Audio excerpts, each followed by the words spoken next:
as well an important question. You see, it was as well treated in this.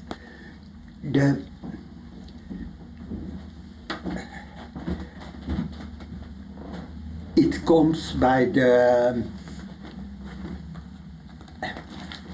events.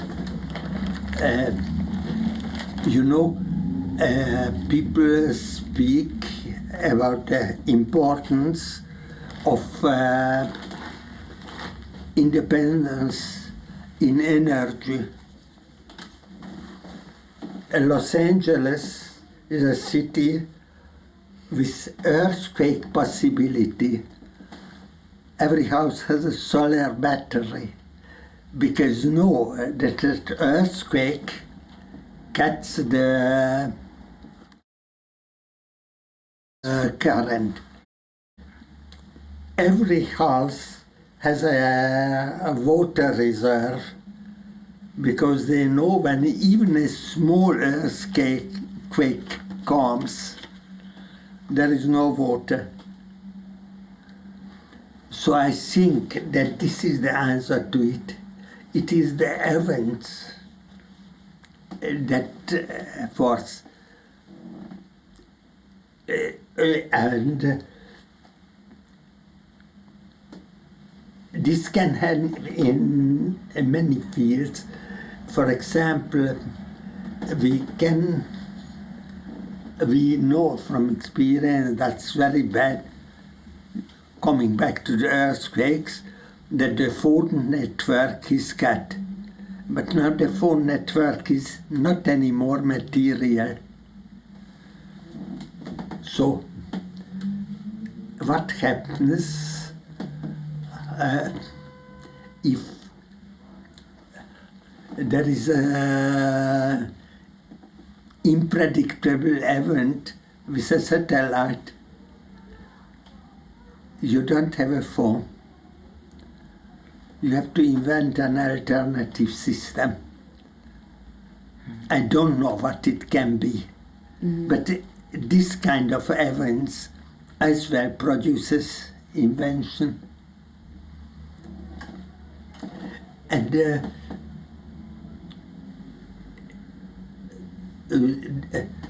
is one thing where what I'm criticizing very often,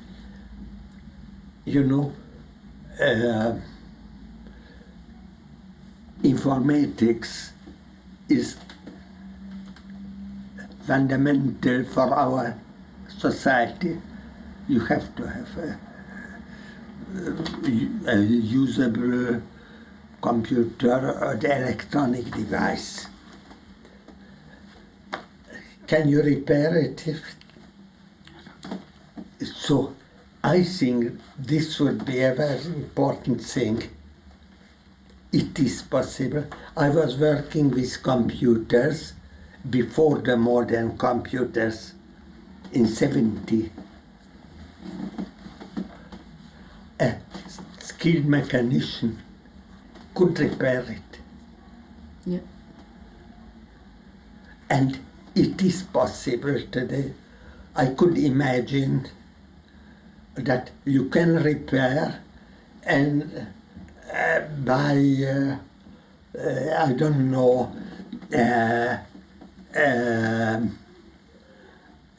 a chip with a number of integrated circuits and change it by, it's comic as an example, like you change an electric bulb. And I think that's at the moment important problem of our civilization, that we are completely dependent on sophisticated technology, and you don't know what is in the box and how to repair it.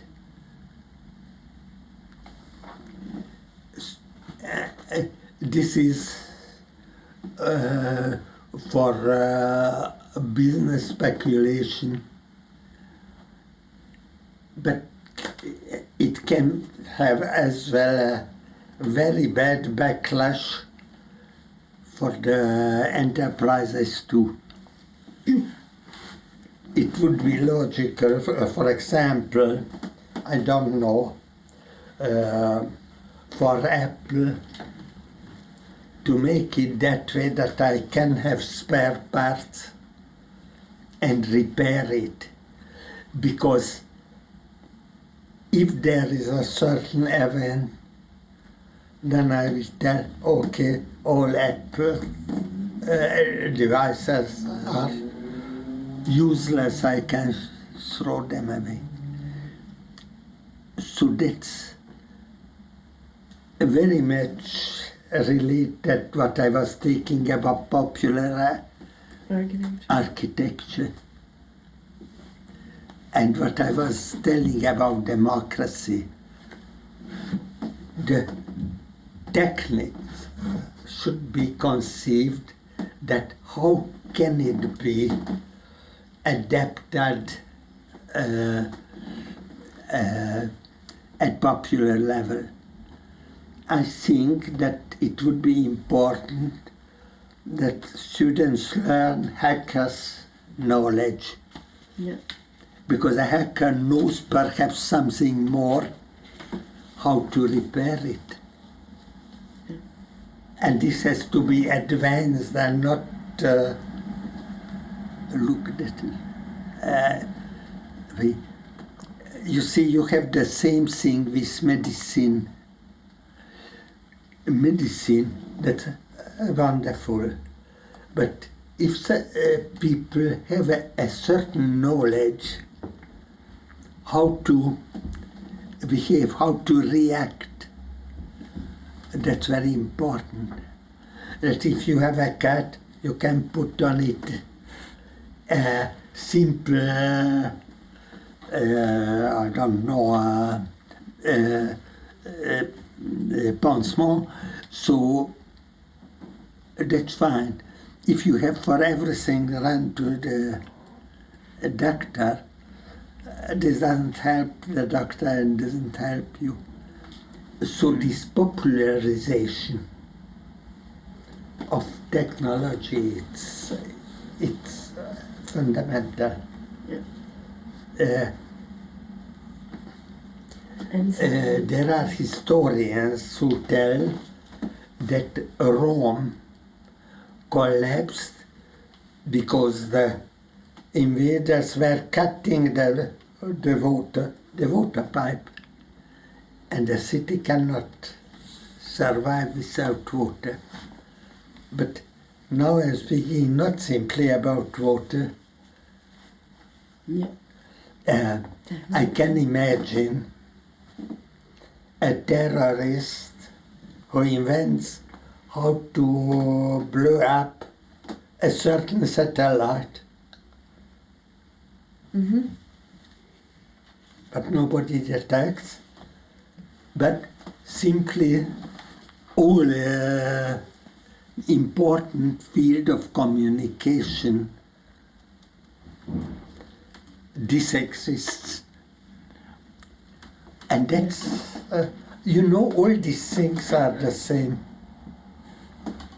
Yeah. So in all these things I can tell, I am against centralization. Because it doesn't work. And my example for it, that my own body, it's not working that way, but each cell knows how to repair itself. Yes. If it is not that way, I wouldn't be living. So that's my answer for that question. Thank you. Okay. You see, I'm telling it is a misunderstanding to take it politically. It's far more important than politics.